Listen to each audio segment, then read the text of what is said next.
The TARP wasn't a trap, that the Troubled Asset Relief Program, Mark's comments notwithstanding, meant to rescue banks, but later diverted to rescue LGM was money indeed well spent.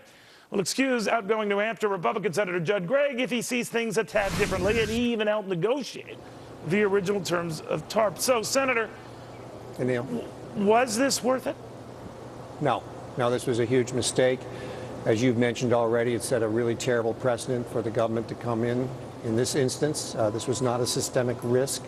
It was basically a sweetheart deal for a bunch of interest groups who had influence here in Washington, primarily the UAW. Are you worried, though, that, Senator, that this is going to be the I told you so event for a lot of folks who will say that, and there is something to their argument, well, everyone doubted this thing would work out, and now it looks like, you know, 500 million shares, it's going to work out. Well, the taxpayer is still going to take a hit here. It's going to be pretty significant. You don't think in the end they're going to be made whole? No, the shares would have to, the remaining shares would have to sell at $88 a share for the taxpayers to be made whole. I don't see that happening anytime soon. I noticed your prior guest said that he would sell short at 39, so it doesn't look like to me like he thinks it's going to go to 88. I'm not an expert in this area, but that's a big jump from 33 to 88. So I don't see the taxpayers being made whole here. We're obviously going to recover a fair amount of the tax dollars, right.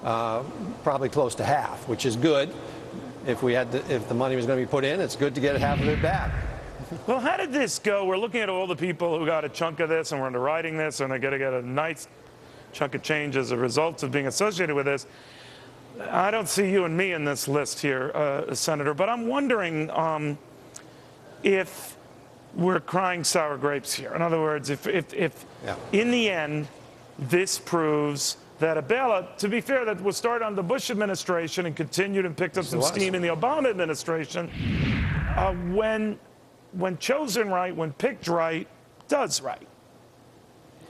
Well, I guess you know that's Monday morning quarterbacking. My concern is your prior comment, which I think was right on, which is the precedent. What's the next industry we go into with federal dollars? It's not a systemic risk situation.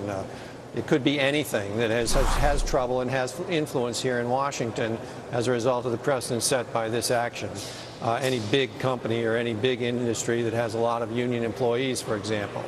And I just think that's bad. I think it perverts the marketplace. It means that, as some of your guests have alluded to, that investment doesn't flow due to return. It flows due to what it expects the government to do to protect that investment. And that is really bad policy in a free market economy. A market can only function if people, when they take risks, suffer failure if those risks fail, because then if they're not going to fail, then you have a very inefficient application of those dollars, and you don't have people being thoughtful about how they're taking risks.